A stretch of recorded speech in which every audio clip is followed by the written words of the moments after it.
whites are racist. Can you expound on that, please? Any white person who was born, raised, and schooled in the United States of America, if you aren't a racist, you're a miracle. Either that or you decided to educate yourself. Because education in this country is about white is right, brown's all right, black's got to stand back.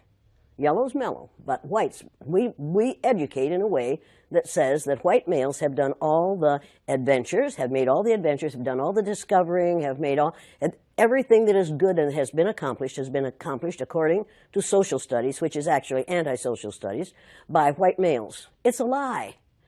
But we do that in order to maintain the myth of white superiority. The myth of race has to be maintained at all costs in this country. Because if white people have to give up the color of their skin as being something that makes them perfect, what do they have left? If we start teaching the truth about history, if we start teaching about Nile Valley contributions to civilization, it will totally change the way we conduct ourselves in the classroom. It will have to. Columbus didn't discover America. You can't discover a place where people are already living.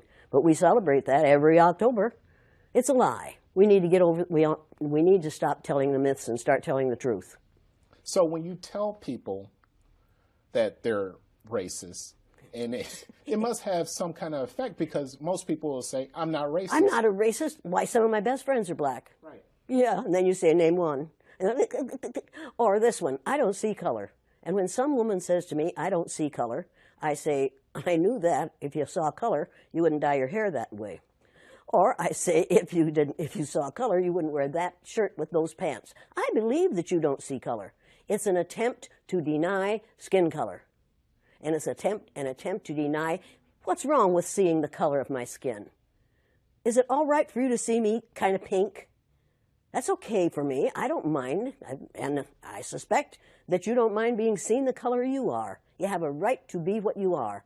And until people in this country and people in this world get it into their heads that the first modern human beings that evolved on this earth were black women. They evolved in sub-Saharan Africa about 280,000 years ago, and every human being on the face of the earth today has the memory of those black women's genetic structure in their genes.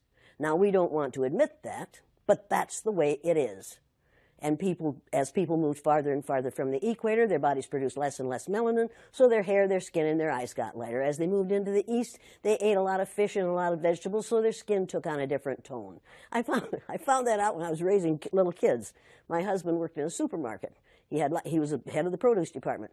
And they had lots of oranges that they couldn't sell, so he'd bring them home. And I was feeding my kids orange juice like you never saw in your life. They began to have an orange cast to their skin. I thought they had a liver problem. So I took him to the doctor, and she said, what are you feeding these kids? I said, well, lots of orange juice. She said, stop it if you want them to stop being orange. Now, if you think that skin color isn't anything other than the body's natural reaction to the natural environment, get over it.